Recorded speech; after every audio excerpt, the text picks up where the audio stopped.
All right. Well, I wasn't planning on doing a live stream today, but I got home from the gym and the war in Afghanistan seems to finally, basically, be over. The last U.S. troop hasn't left yet. They're still going to be fighting. I don't know if there'll ever be a time when there's no fighting in Afghanistan. But this chapter of the war, of the conflict, seems to be finally ending. And it really is kind of affecting. I'm looking back at when it started, and I remember I'm old enough, and it's amazing that you have to qualify that when you talk about memories of Afghanistan. But I remember when it started. I remember exactly what I was doing. I was working at Burger King. I was a senior in high school. I was 18. Okay, I'm 38 now. It'll be 20 years ago in a month and a half. And the Burger King I worked at had several televisions in the corner. These were big televisions. We didn't have flat screens in 2001. And my manager, this huge, fat, black woman by the name of Tara, someone I was friends with, she was friends of the family, came in and asked, "What's going on?" And I went into the dining room, and you could see on the screen some news agency had cameramen in Afghanistan, and you could see in the sky what I even then knew to be B-52s. And didn't surprise anybody based on what had just happened a month before, slightly more than a month before. And then we all watched with bated breath as maybe a month after that, the Marines and Geraldo Rivera cornered Osama bin Laden, what we now know was indeed Osama bin Laden, in Tora Bora. And then, even though it was on the news that that's where he was, and they knew where he was, and they had helicopters and thousands of troops, somehow he escaped. There's good evidence that he was deliberately allowed to escape, most especially by Donald Rumsfeld. Not that the people in the CIA and the military wanted that. The CIA and the military wanted to destroy al-Qaeda. They were more angry, and more justifiably angry, probably, and I'll use that word justifiable debatably, than any U.S. military or CIA personnel have ever been since Pearl Harbor, without question. They let him go, and we continue to stay. And the reason they let them go is because the priority was not al-Qaeda. It was not getting bin Laden. It was going to war against the Taliban and occupying Afghanistan, and the convenience of having him escape. But even when they killed him, 10 years after that, in 2011, and I remember that too, so 10 years forward, it's like my biography here, I was a senior in high school when the war in Afghanistan started. I went to college. It took me 6 years in college. I graduated college. I started working in the oil industry for 2 years, not very much, and then it became regular. And I was working on an oil rig in rural West Virginia in 2011. And the tool pusher, the guy who kind of runs the rig itself, if not the entire operation, came into my trailer where I think I was reading Triumph of Conservatism, actually, if my memory serves me. And he said, "We got him." And I thought he meant like something to do with the oil rig. And he was super excited and obviously giddy. And it was that, I went online. There had been rumors that something had happened. People were posting online to be vigilant that something was going on. And it was that bin Laden had been killed. And they didn't have any real evidence of that. This is one of the things, there's conspiracy theories on that never really picked up, even though it was very suspicious that they have shown very, very little of that, even though there must have been evidence, right? They destroyed the body, whatever. Not going down that rabbit hole. But that was 10 years ago. So 20 years within a month or two. I was just at the gym in the hot tub talking to some guys who are so much younger than the war. They don't remember anything. The war has lasted their entire lives. And I got to say, I just watched Biden's address, and I'm not a fan of Joe Biden. I think he's a war criminal. I think he's probably a statutory rapist. Not a statutory. He's probably a rapist. He's really handsy with girls. His policies. I'll fight him on a million things. But I have to say, I have never heard a presidential press conference with more truth in it. Now, there was some stuff in his press conference that wasn't true.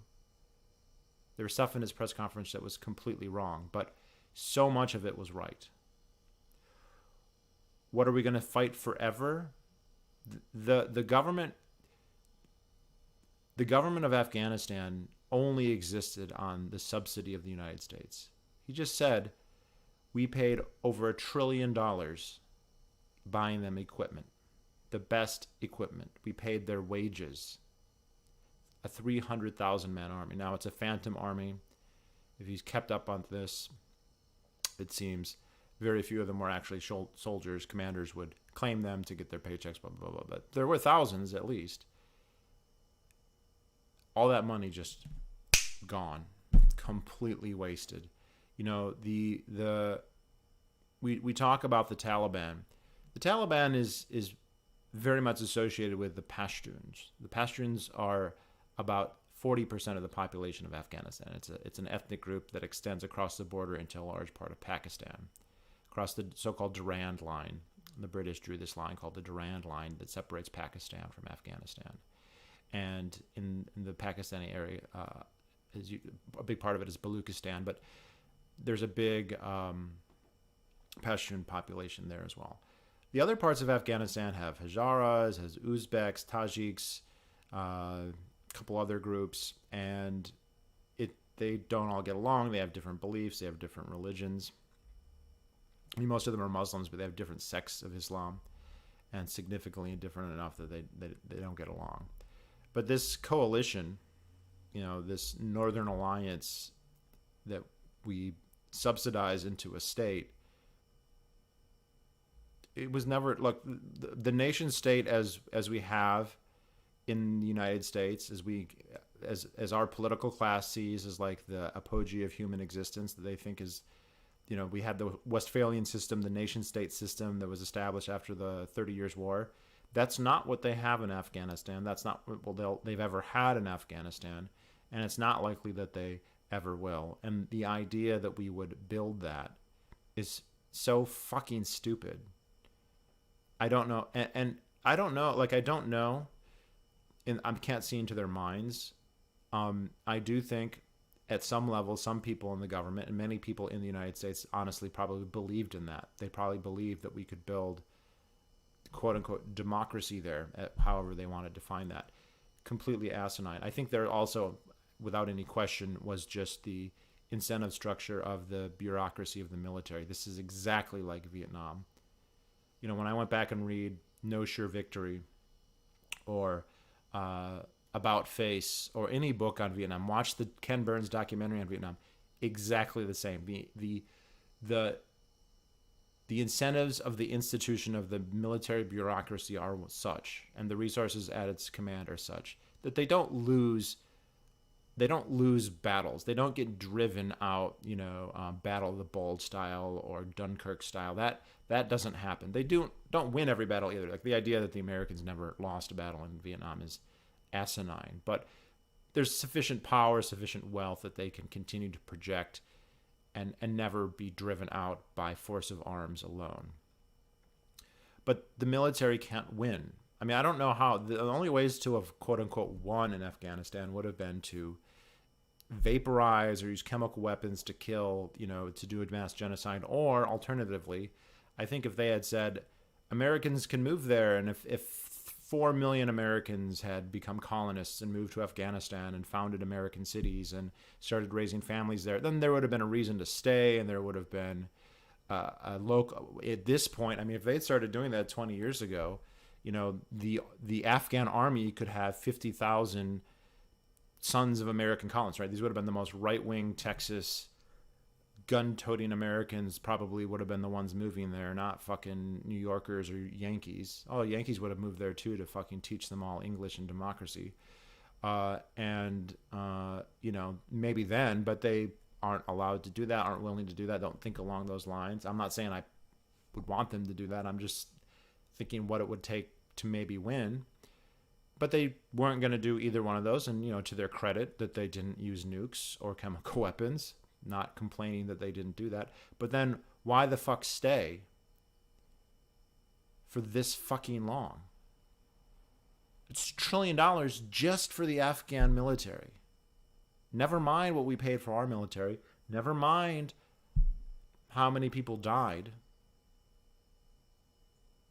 I have friends who went there. I know people who are suicidal because they went there. I've talked people out of suicide who were deployed to Afghanistan. Like, they call me to say goodbye because they're going to kill themselves. And we have a philosophical conversation about that. And, I decided to do my best to persuade them that, yes, they're paralyzed, and yes, it happened there, and yes, the VA fucked them up and made it worse, but, maybe there'll be better treatment. That times 100,000 times 1,000,000 times 1,000,000,000. That's just on the U.S. side. Never mind on the Afghan side. All the people killed, all the things destroyed, all the fucking boys raped by our warlord allies. And the thing is, they would just never end. The military uses it to punch cards, to get experience. It's for your resume. You go to Afghanistan to build your fucking resume. And at one level, that's as a combat soldier or as a low-level commander, so you can get that next promotion, right? At the higher levels, you invent some kind of metric. It's like the standardized test, right? We've got the Department of Education. We've got all these state boards, so they invent tests to show that they're doing a good job. When I was in Michigan, we had to take the MEAP, Michigan Educational Assessment, right? So they could say, well, look what our tax dollars are doing, right? That's what Stanley McChrystal will do, right? They'll come up with something. In Vietnam, it was kill count. They started counting how many KIA, how many people did we kill, right? And KIA, we kill a certain number, we'll win. And then they just made up the numbers. They tried to kill as many as they could, and they killed a lot, more than Afghanistan, almost for sure. But they just come up with these bullshit things and talk about we will have they've declared success so many times. It's over. It's sustainable. No, all that army, all that money, just gone. All that time gone. So, I disagree with Biden on just about everything, but I'm going to give him complete credit for this. I mean, and it does seem, as far as national politicians go, and as far as war goes, he's not the worst. He's not Hillary Clinton. He's not George Bush. He's not fucking Barack Obama. He's not Lindsey Graham or, God forbid, John McCain. He's, a tier or two below that. He supported a lot of wars. He's still a war criminal. In his speech, the worst things about his speech where he talks about confronting al-Shabaab and al-Nusra as if it wasn't our interventions that created those things in the first place and have aggrandized them in the first place. He talked about the caliphate as if we didn't subsidize it when he was vice president. Oh, yeah. He missed that. So I won't say that I watched it and agreed with everything because he said some very stupid, wrong things, right? But he was right. Why would we stay when they don't even the nation, their identity, and to their credit, I will say to the Afghans, they don't see themselves as part of the Afghan state. People are not going to fight and die for the Afghan state. They have their own clan, tribal affiliations that matter much, much more to them. And they're not going to die for this abstract thing. It's almost, well, it's not, it's laudatory.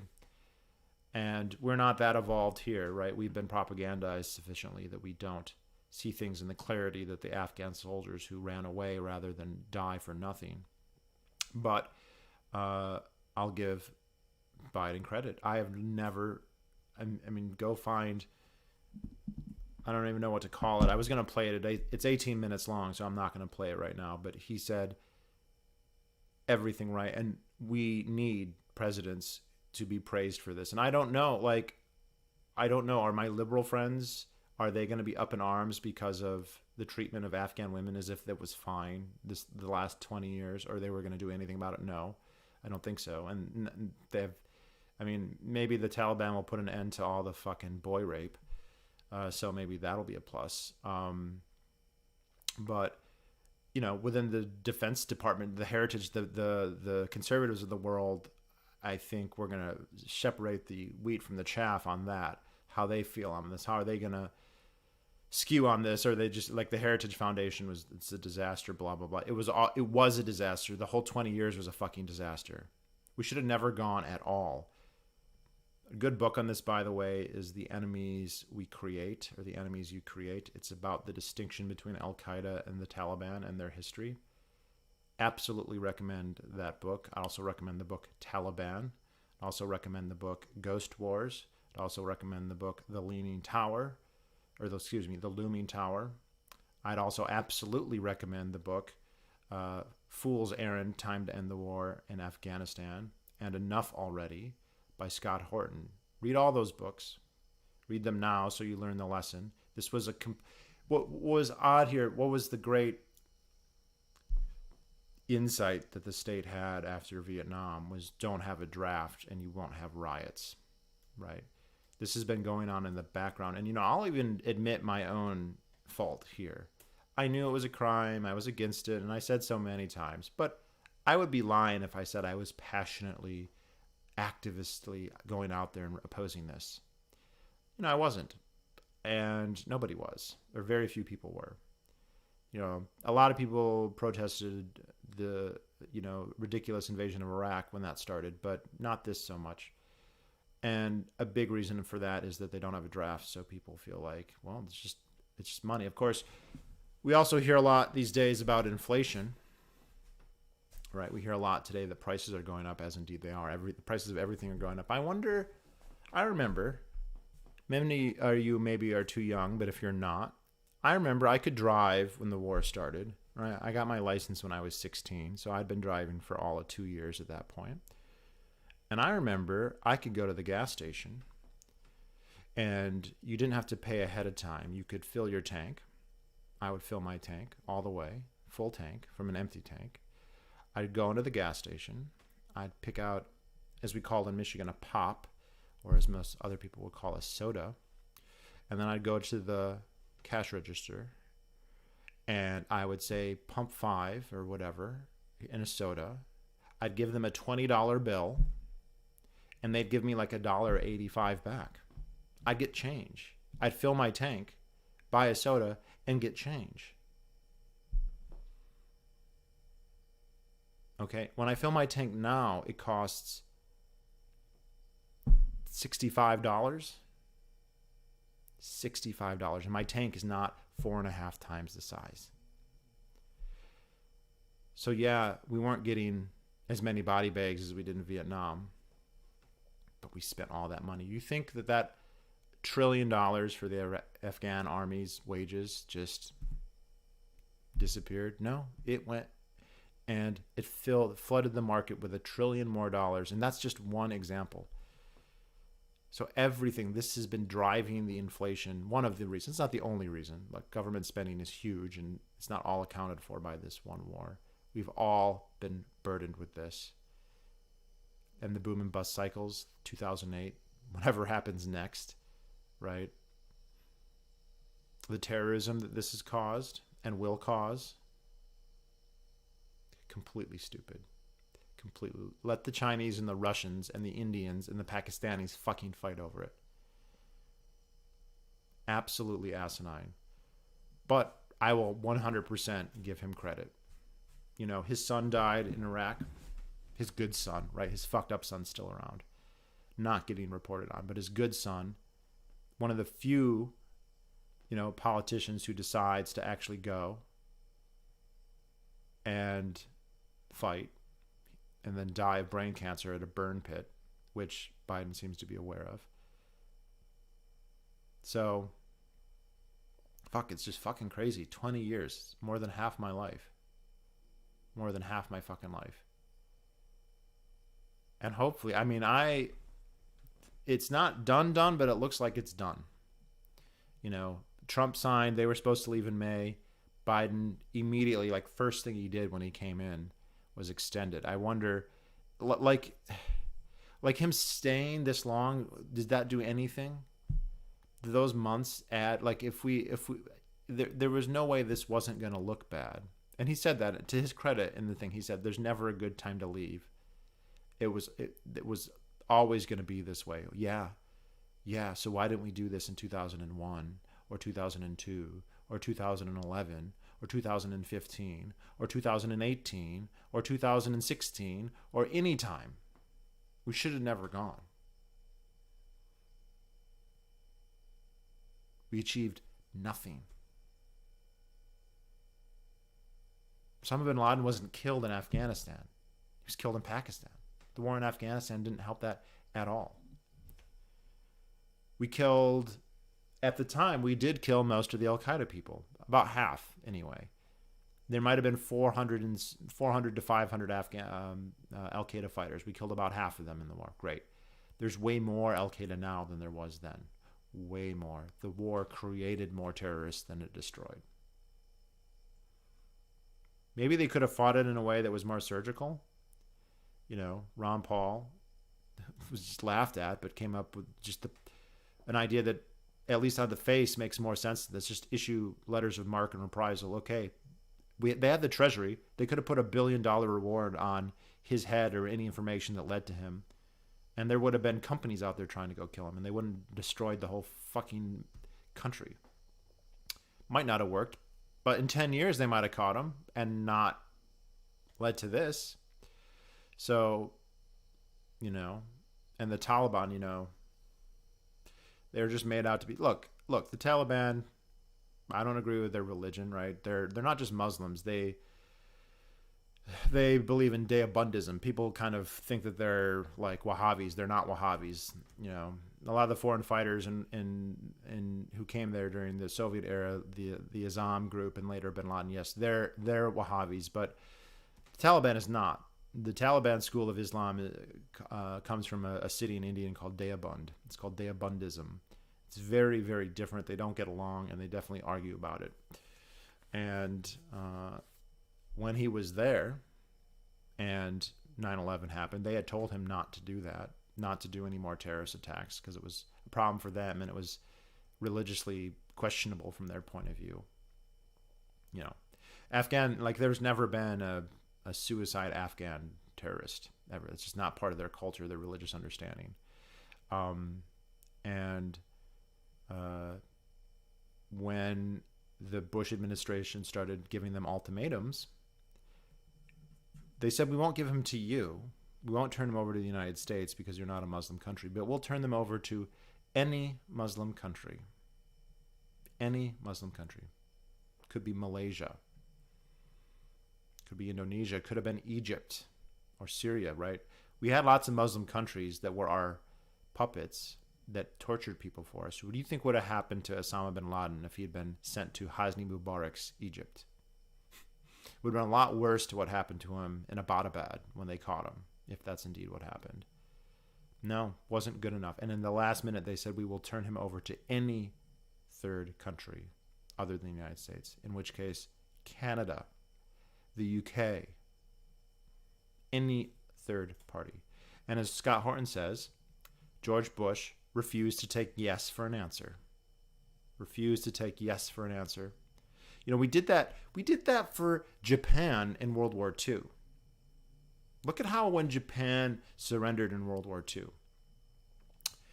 fucking FDR made the ridiculous claim that they needed to provide unconditional surrender, which is the most ridiculous thing you would ever demand in a war. Why in the hell? If you could just say, well, if you get rid of Hitler, you can surrender, Hitler would have been coup d'etat in a week. No, unconditional, which they have no reason not to fight. But even then, what happened with Japan? Japan never unconditionally surrendered. They said, please let us keep the emperor.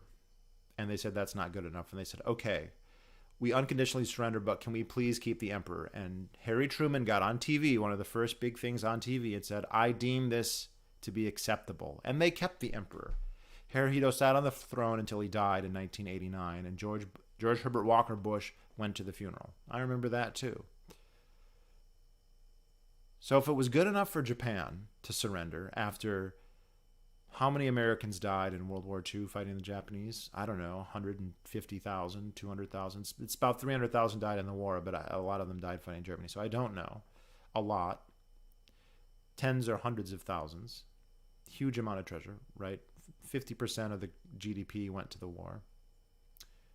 And they qualified their surrender. And that was good enough. We ended the war, right? You know, they didn't want to get nuked anymore, so they still asked for the emperor, and we gave it to them, right? So the Taliban says we'll surrender him to any third-party country.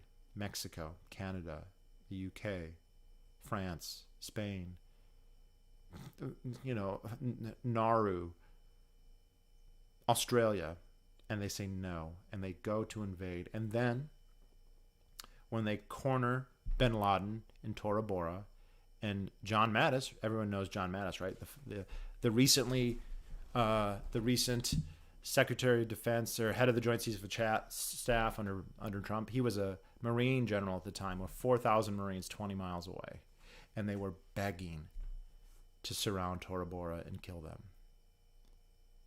And Donald fucking Rumsfeld, would be nice if he was alive to see this, to be honest. Although apparently he wanted the war to end at some point.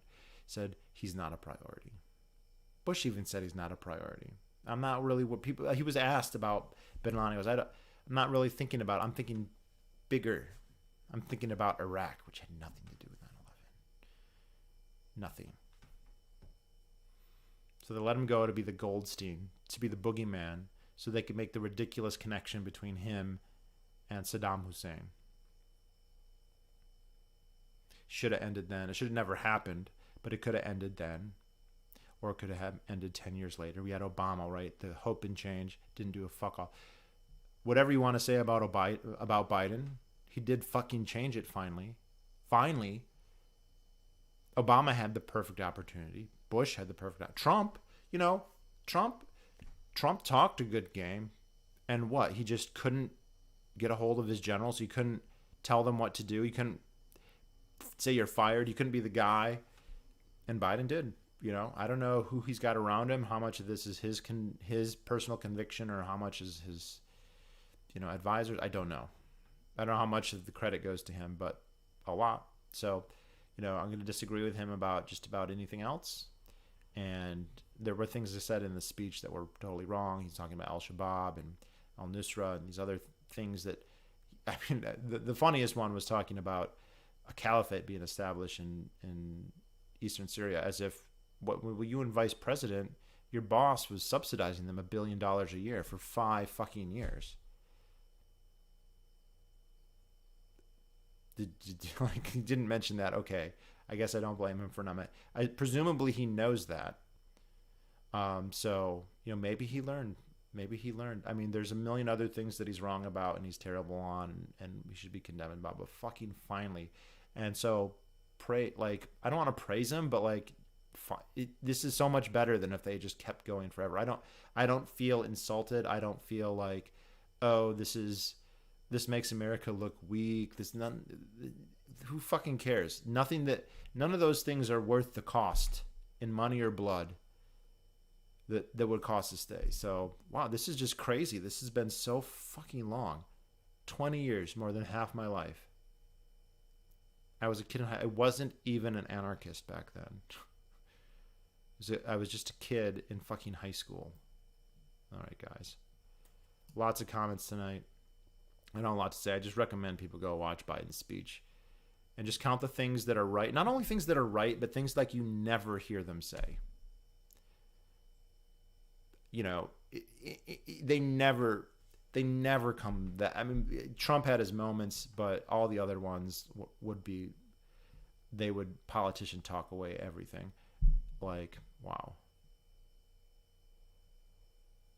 How much do you think some of the chaos of the withdrawal was the military wanted Biden to call off the withdrawal, so they were not complying, not making preparations? Well, I definitely do think that the military wanted to stay, and I definitely think that they were trying to force his hand. They tried to do that with Trump. I don't know how much of what's happening now is because of that and whatnot. So I couldn't tell you the fractions. So I don't know. But they were definitely against this for whatever fucking reason, you know. And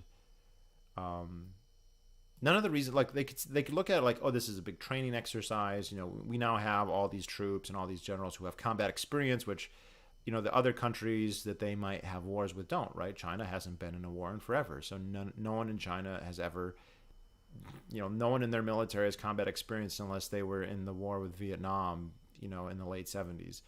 And so they could say, well, this, but you don't pay that kind of money. You don't kill people for a training exercise. So I don't doubt that a lot of Afghans, especially in Kabul, liked cosmopolitan living, internet access, modern conveniences, but those just aren't things you easily convince somebody to die for. Yeah, look, there's plenty. 20 years is a long time, and you know, Afghanistan is a polyglot, polycultural society, and not everyone there is an 11th century Islamic fundamentalist.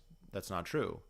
I mean, not even all the Pashtuns are that way. You know, Hamid Karzai is a Pashtun. Pashtun. I keep saying it wrong. I don't know what the numbers are and how it spreads, you know, like, and how many are secular. And well, I don't know. But if they're not willing to fight for it, I mean, and here's the thing: if you're out there, and I don't think my audience is going to be guilty of this, but if there's anyone out there who's really upset about this and thinks it's terrible, well, you fucking go there yourself and fight the Taliban. Then you can go there and fight the Taliban. How about that? That would be fun. You could do that. If you're not going to do that, if your passion for the project is beneath that threshold, then shut the fuck up. You shouldn't make. We shouldn't be paying these people. I mean, none of them would actually do it, so they're just like, I want someone else to go do it. No.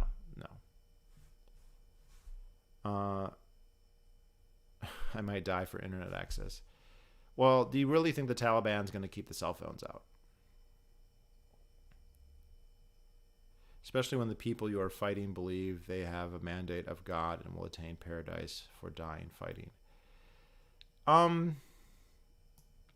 I think the religious feelings of the Taliban are very real, but that doesn't mean that everything they do is colored by it in the same way that like Al-Qaeda was.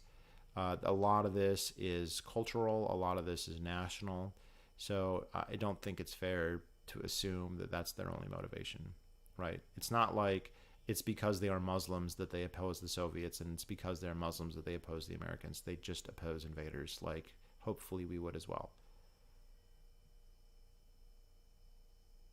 Yeah, what's most interesting is that the Soviet puppet government lasted for years after they left, only collapsing when the Soviets did, and no longer could send money. Yeah, so you're referring to the dictatorship of dictator Najibullah.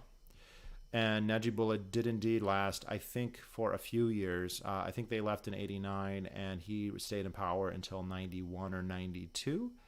And he was still subsidized. So, but you had then a strong man. He was a communist. You have the communist ideology. You have like a reason that's different, and he was getting subsidized. He was very ruthless.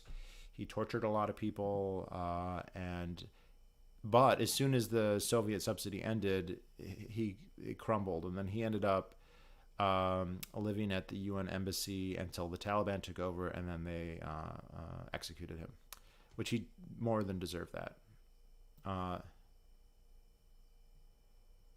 This might be the first thing Biden did that I don't hate. I agree. I can't believe U.S. policymakers actually thought that radical Islam is better than communism. Well, I think that. I mean, I think communism is absolutely the worst. I would rather convert to Islam than be a communist. So, yeah. Dude, the Ayn Rand people are such neocons. Were Warbitarians. Yeah, if you ever want to see that, watch a video of uh, was it Peikoff? Leonard Peikoff is on the Bill O'Reilly show maybe 15, 20 years ago now. And he made Bill O'Reilly look like Ron Paul. He was just talking about nuking Iran to glass and that they're not real people. Um, Actual communist state in Afghanistan wouldn't have worked. Yep.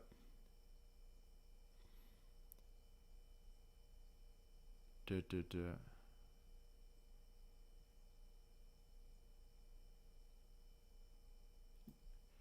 I don't understand the objectivists on this. It seems war is so obviously good for the state and so obviously a rights violation by their own, view that it's very it's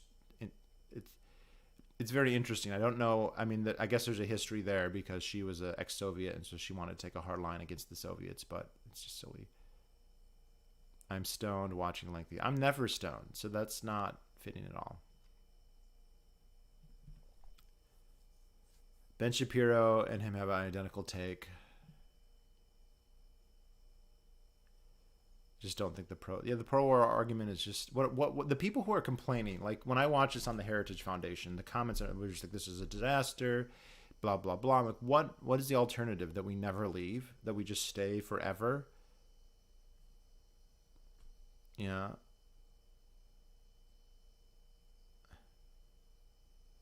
I saw a video by Count Daculon, and he said this loss would open us to take over by China. What BS? This doesn't even open up Afghanistan to take over from China. You think that we're going to leave and the Chinese are going to march in? I hope they do. Well, I don't hope they do. It would be a tragedy, but they won't. It'll be even worse for them. People talk about, they're growing. They still have half the GDP of the United States. So it's like, if we can't afford it, they fucking can't afford it. And you think the Indians and the Pakistanis are just going to let them do that? No. No, it will be this all over again. The Soviets couldn't do it. The Chinese, we can't do it. That doesn't mean the Chinese, who aren't a superpower yet or ever maybe, could do it. At this point, Biden is greater than Trump in terms of what he's done. Biden was so bad in Iraq. So, Luke, I don't remember this, but it's my understanding that he actually opposed the first Gulf War. And then that became a big success, and everyone was happy. That was one of the good wars, right? It whipped Vietnam syndrome. They really wanted to make Americans like war again, and they succeeded. And he apparently never lived it down. So when he got a chance to do it again with the second Gulf War, he just jumped on it and became a huge proponent. And so he's still a war criminal, and he should, be punished. But the departure is just to set the stage for what comes next: a chaotic buffer under Islamic control that foils China's One Belt, One Road Eurasian initiative. Maybe I don't think that any of them are the cat paws of the Chinese. I don't think any of them are pawns of the Chinese. I don't even think they're pawns of the Pakistanis or anyone, right? They have their own goal. They have their own country. It's logistically gives them strategic depth. They don't depend on anybody. So, maybe China has plans, but they don't have control.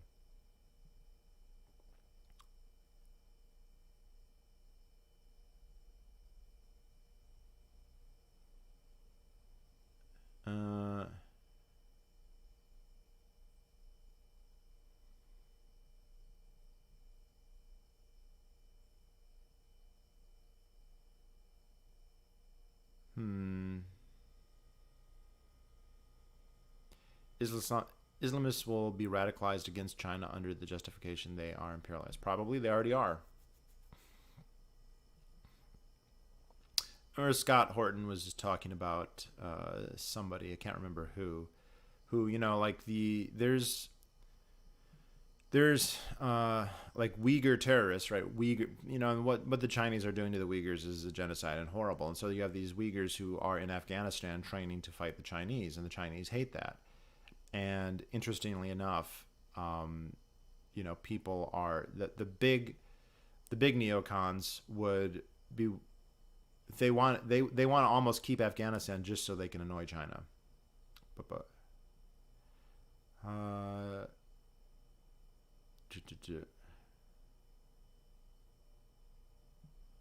Scrolling through, scrolling through.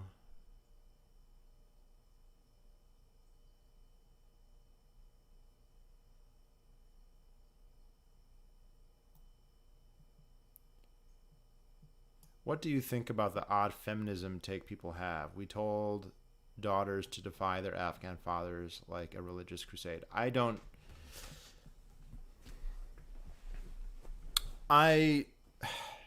I always thought that was just a rationalization. Nobody went to war to spread feminism.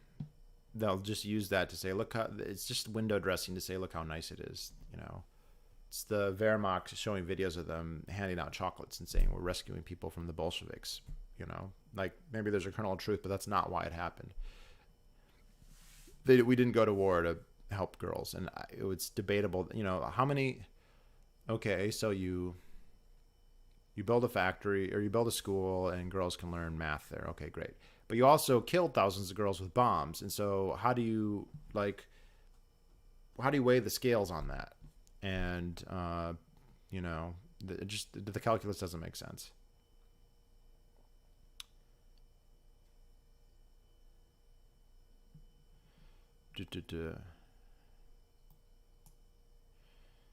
Catching up.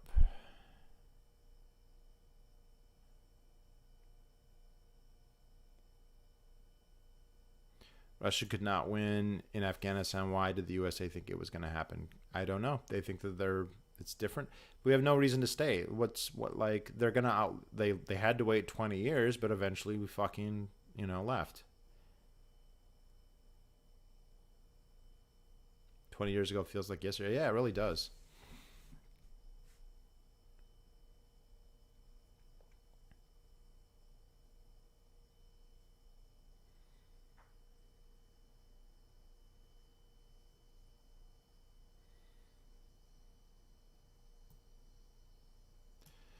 When people say, but the Taliban will take over if we leave, I immediately think of the scene in Spider-Man when Peter tells the wrestler promoter, I missed the part where that's my problem. Yeah.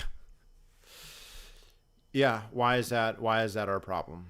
There's this false idea that 9/11 happened because the Taliban's in power. And no, they happened. Look, 9/11 was planned, by the Hamburg cell. They were based in Germany. They were based in the United States, right? So you don't need Afghanistan at all for that terrorism to work. I don't know who Keith Woods is.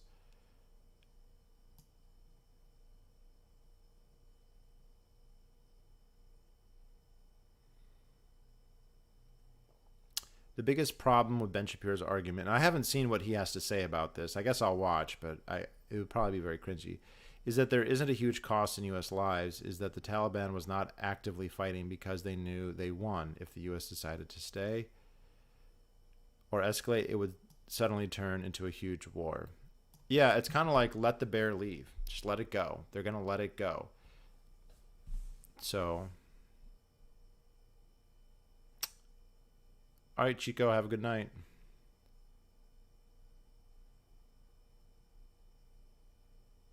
Yesterday on Twitter, Sam Harris asked his followers who he should invite on his podcast to talk about Afghanistan, and a lot of people said Scott Horton. Well, Scott Horton is definitely an authority figure on this. He does have a book on it. I like Sam Harris, but he seems to have a gigantic fucking blind spot when it comes to this. The people that he likes to talk to, the milieu that he's in, just excludes like libertarians and anti-war people.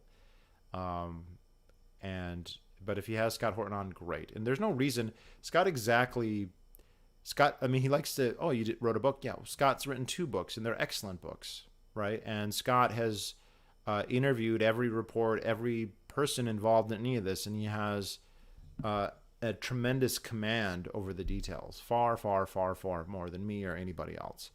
From every angle, every tangent that you could go on, he's got it down. So hopefully he has him on. I don't know why he wouldn't. He's not an Alex Jones type figure. So I hope that he does, but he'll probably just get some stupid writer from the New Yorker or the New York Times, or somebody with a degree from the Columbia School of Journalism or something. Has anyone had success in Afghanistan since Alexander? And you could even say he didn't. I mean, Alexander died and his empire broke up, and then you had some successor so-called Indo-Greco states that persisted there for a few hundred years and then were gone. But like even the main, most of the empire was divided up among his generals. So famously, Ptolemy took over Egypt, and then the Middle East all the way to India was taken over by General Seleucus. So it's called the Seleucid Empire. But the Seleucid Empire pretty much lost its eastern territories and just became like a Syrian Anatolian empire for most of its time.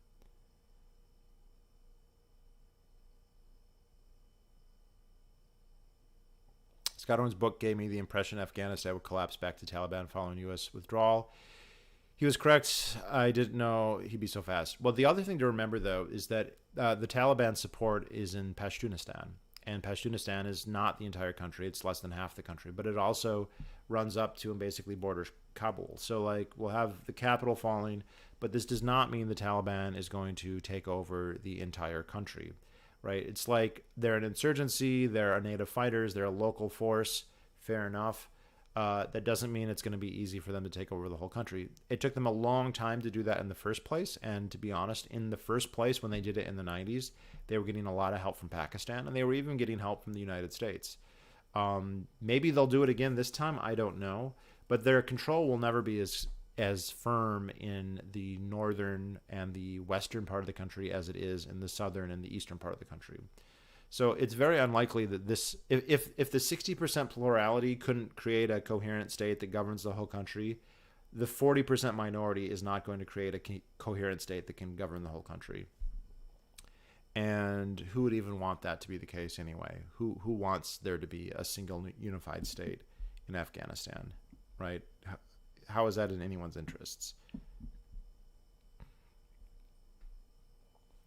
So...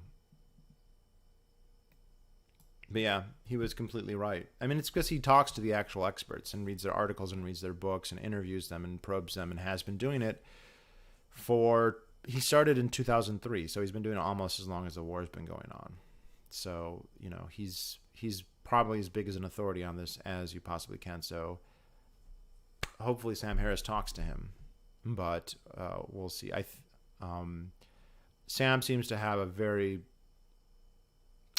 he seems to think that American power should be deployed and is a force for good in the world. And obviously Scott has the complete opposite read on that. So maybe he just won't get along for those reasons. I don't know. Yeah, there's 5 Hazaras in Afghanistan are numerous and supported by Iran. Do you want to be ruled by Taliban? Many such cases. Yeah, there's 5 million Hazaras. So it's not like they can just do whatever they want and everywhere. Yes, they do very well in Pashtunistan because they're Pashtuns. They don't do so well in the rest of the country. What you would have here, if you have one group trying to rule the other groups, is you're going to have constant insurgencies and constant breakups. The only thing that would really kind of work would be some kind of federalism, where like you just have all these autonomous regions.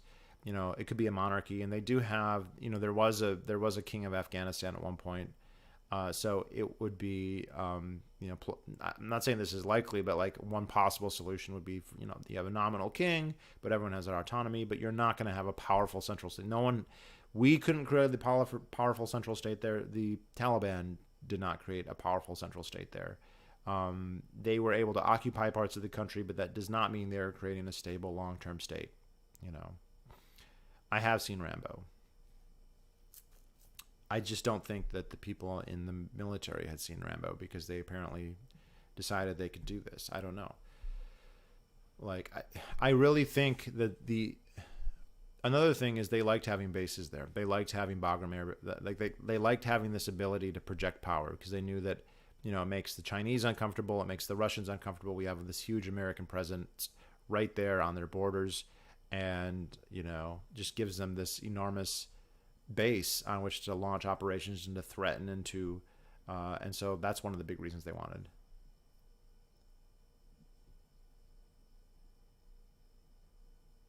Could a division, secession of the country into tribal states prevent conflict? Yeah, I think that's the only thing that's going to ever do it, actually. Because none of them are going to consent or be happy with another one of them lording. Like, so the coalition of the Uzbeks and the Tajiks and the Hazaras, first of all, they didn't all love each other. Just because they're all smaller minorities doesn't mean they all get along perfectly. So they have their own issues with each other. But the Pashtuns are never going to be happy, being ruled over by them and treated by them like, they're it's like your tribal enemy, but they are now like the state above you. It's just never going to work. But it's also doesn't work in reverse either. They're not going to be like, oh, here's the new magistrate, the new judge, the new governor, and by the way, they're all Pashtuns, who are part of the Taliban. No, that's not gonna fly. At least not in the long run. Maybe in the short run, but it depends too, like how much Pakistan supports them. Pakistan Pakistan's big problem. Not to get too much into this, but Pakistan's big problem is that it shares this enmity and this long border with India, and India is much more populous and much richer. It's funny to say that, but I just heard this the other day. India is adding 1 million people a month to their population, and India has nukes, Pakistan has nukes, and they have this long-standing, conflict between them.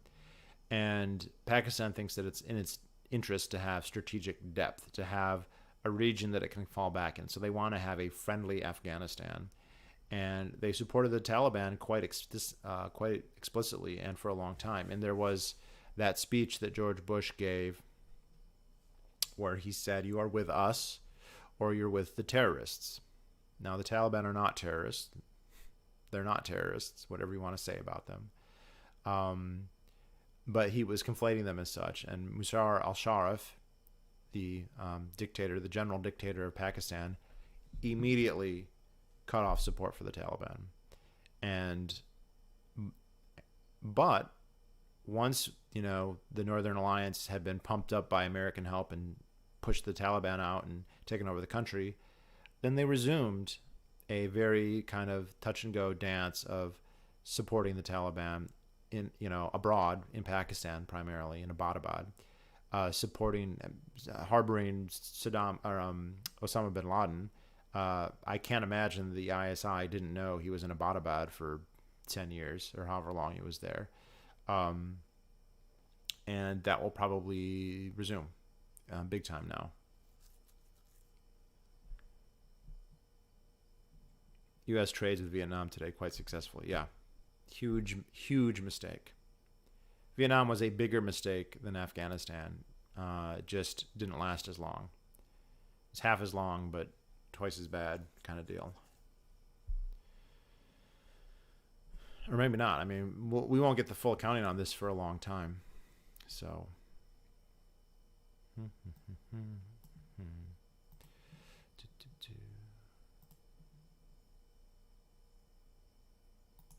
Check this out.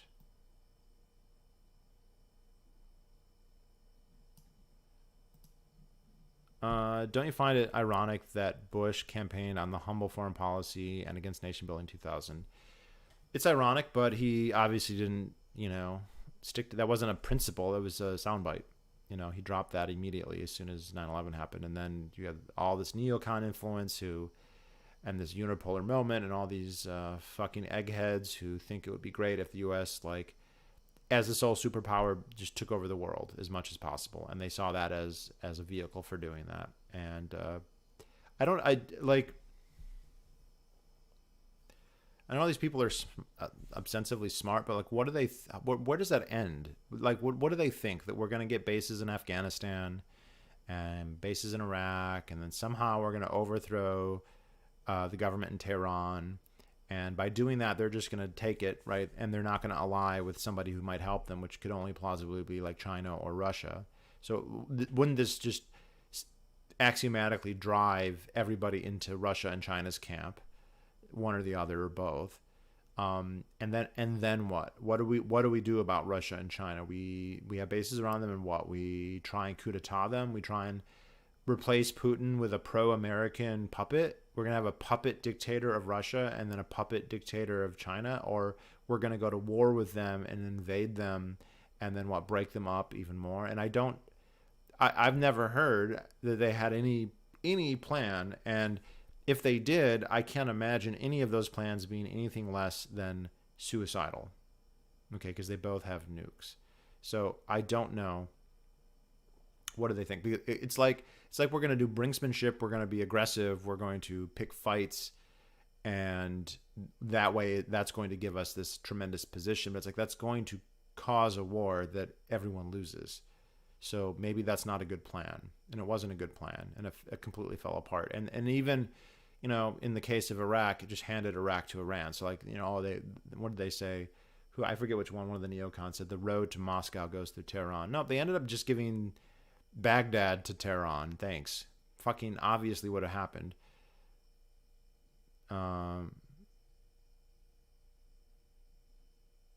What is the Taliban? People telling me that women are an object, that God is man's God, that if we don't follow, we are going to be decapitated.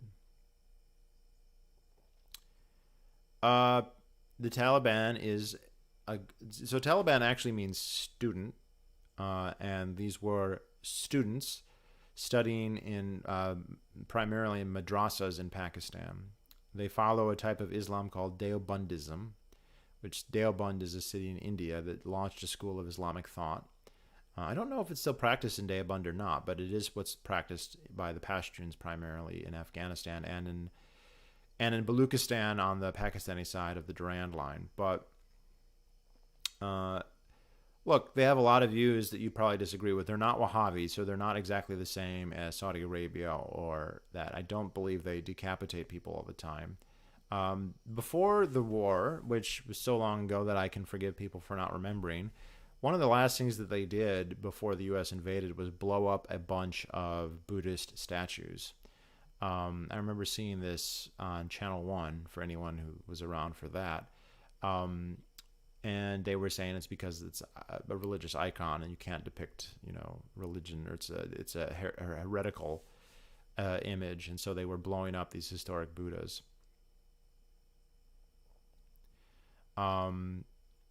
But they were, there were people in the U.S. who were supporting the Taliban. There was an oil company that wanted to build a pipeline, and since they were the ones in control, they were trying to negotiate with them. And it was a little tricky because they were trying to talk about politics and the economics of a pipeline, and the Taliban are trying to asking them what a Christmas tree is, and telling them they should convert to Islam because they don't want it. But in the way that someone would tell you to convert to Jesus so you don't go to hell. Yaron Brooks said today the reason he won't refer to himself as a libertarian is because we are anti-Afghanistan war. Why is he pro-Afghanistan war? Are we going to war to make them objectivists? I don't understand. He likes the military spending. He likes killing people with bombs. I'm at a loss to understand. The arguments that people make are like great state. We need to have a great country and a powerful state, and right. Well, that's not the objectivist creed, I think, right? This doesn't fall into the legitimate things the government should do. So yeah, Pashtuns have their own culture. That's where you get like the guest right. You're not supposed to kill a guest. So you've had stories. There's a couple famous ones of like special forces guys ending up in a Pashtun's home all injured, and they'll take care of him until he's ready to go, and then they'll meet on the battlefield in the future, but they'll do that because he's a Zionist.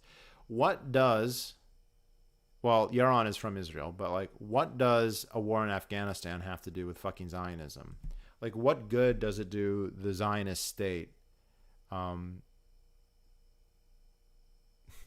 If they are religious, what kind of religion is that? A violent, life-threatening, cruel?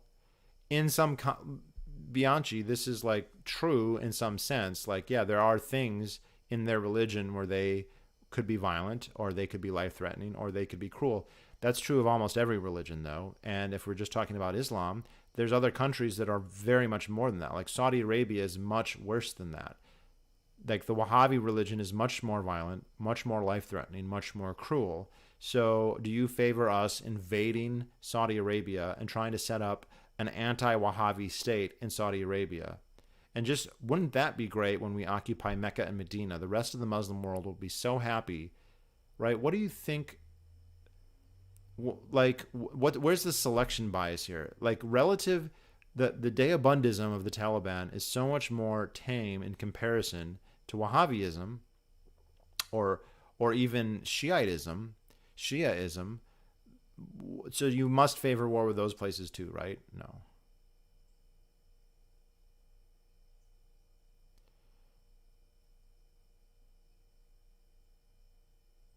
There's a lot you can say about Yaron Brook, but he's not an apologist for Zionism. Well, I stand corrected if that's the case. Um,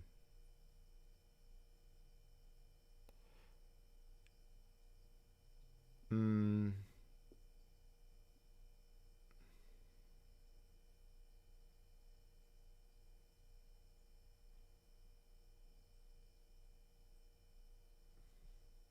so, I don't know, guys. It's been an hour. I don't want this to last 20 years like the war. Um, yeah. I think I get the impression when I hear people like Peikoff speak or when I've read some of the stuff Rand said about war is that they look at people in other countries and they think they're not anywhere close to objectivist.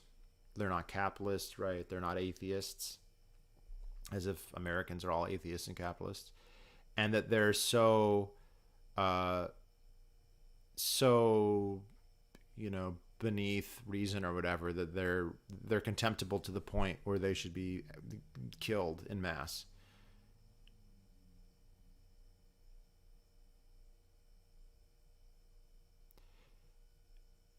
But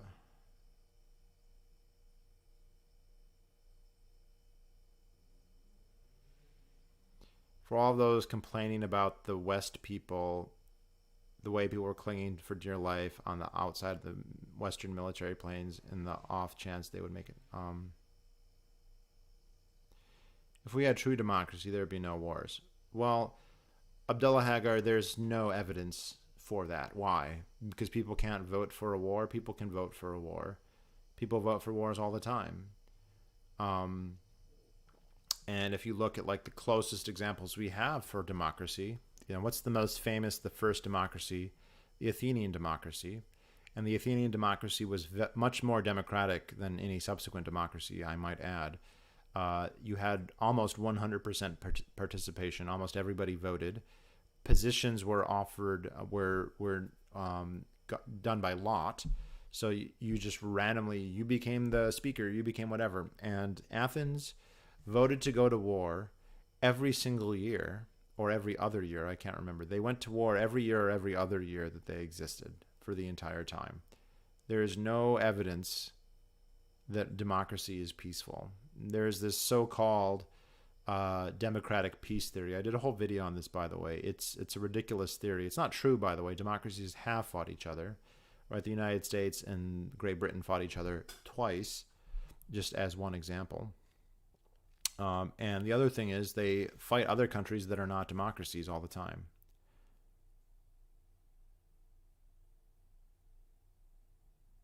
No, there's no circular reasoning there at all.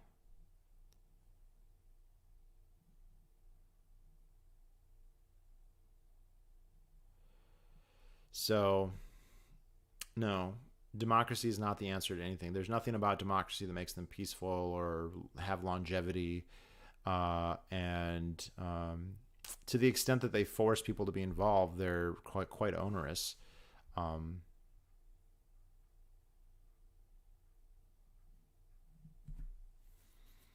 The war on drugs.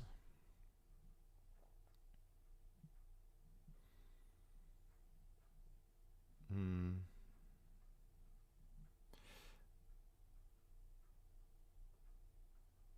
Please spend more. What else? What else is there to say? I mean, there's a lot to say, but I don't need to say it all. Go listen to Scott Horton, or vote for him to be on Sam Harris, or read his books. This stuff is history now, so learn the history.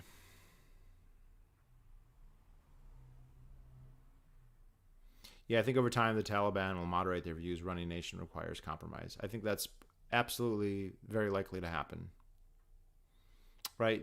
They were educated, they were educated in like war camps during the war. When the war is over, that won't be going on anymore.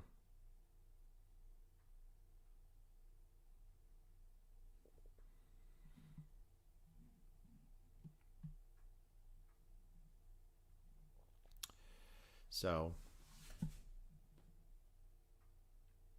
we've all been brainwashed to have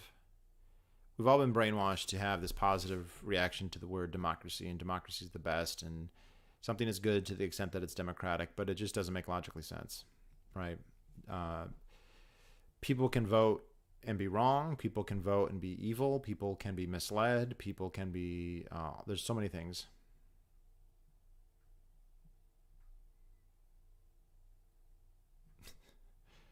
It's only two. It's not spam until it's three. And I don't know how to ban people, so no. So, democracy doesn't work in the West. It wasn't going to work in Afghanistan. Uh, it's my understanding that Rumsfeld thought, once bin Laden was gone, once the Taliban had been knocked out, they said we should just leave. And they were like, no, we're going to stay forever.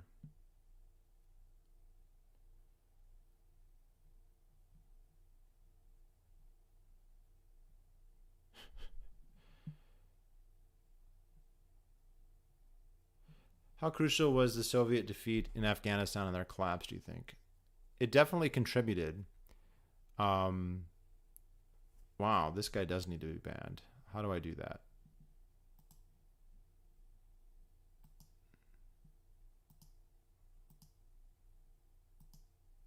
Mm, guys, I don't know how to ban people. Do, do, do, do, do.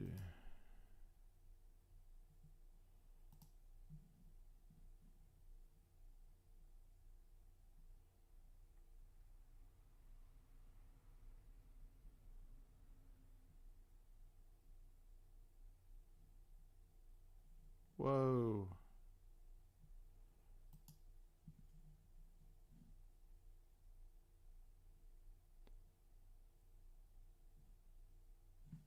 Here we go. Let's go here.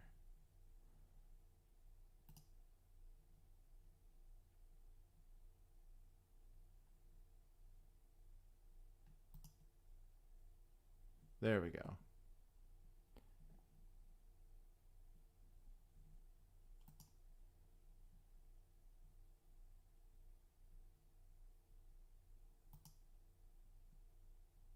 There we go. Okay. Problem solved. Sorry, people.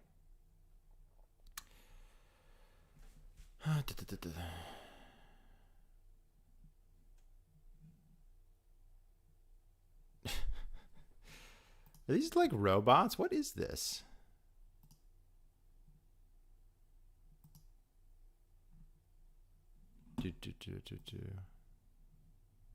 All right.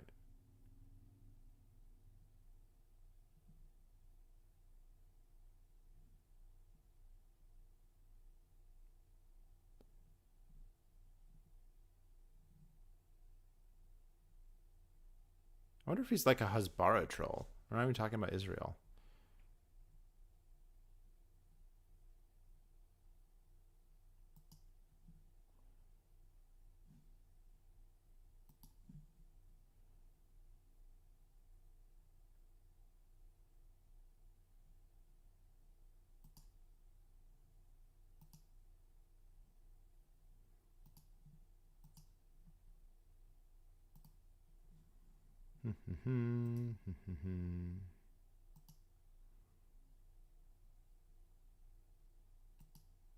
It's worse than January 6th.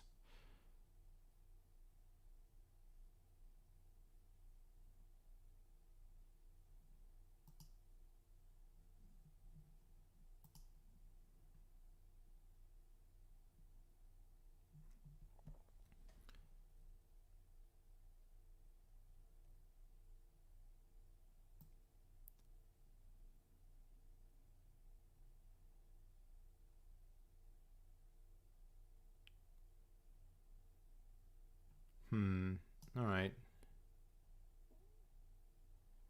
Yeah, I have trolls on finally mainstream. I've been getting a lot of like auto comments on my stuff now that are just clearly advertising stuff in like Japanese letters.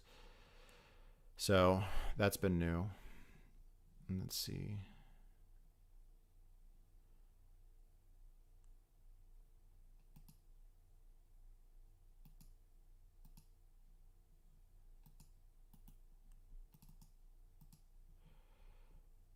So let's see.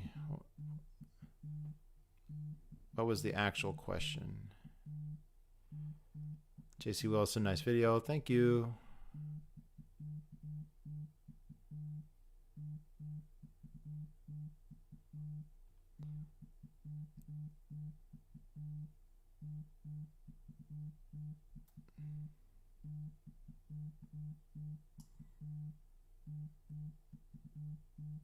What the hell?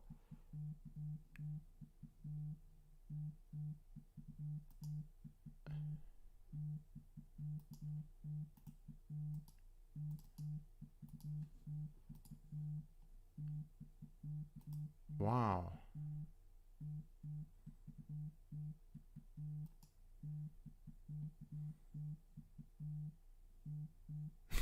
Wow, what is with all the... Holy cow.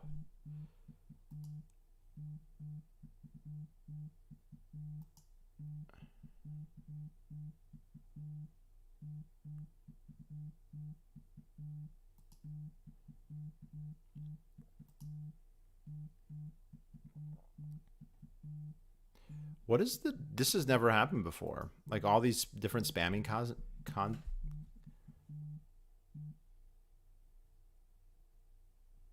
Wow.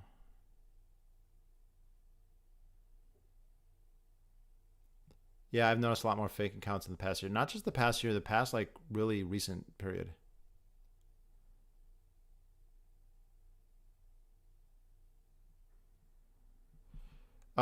From some of the videos on this channel, I bet some people could end up believing in a conspiracy theory that this guy tries to hypnotize people without them knowing. This would disprove it. I do try and do that, but not on YouTube. I do that like, when I meet people and stuff, but not on this channel. Boop, boop, boop, boop, boop.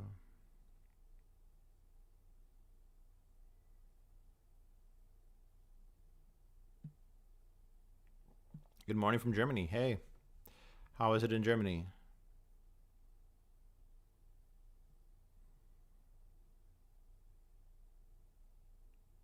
You ever just skitit a little bit? I don't know what that means.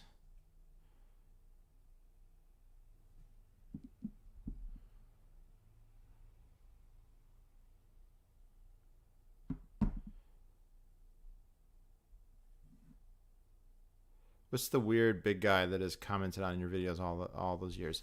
I'm not going to name him, but I know exactly who you mean. Another one?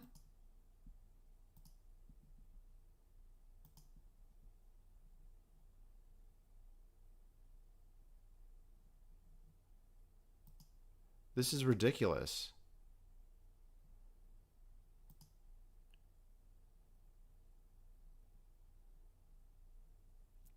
I'm really curious what this is going on. What is this?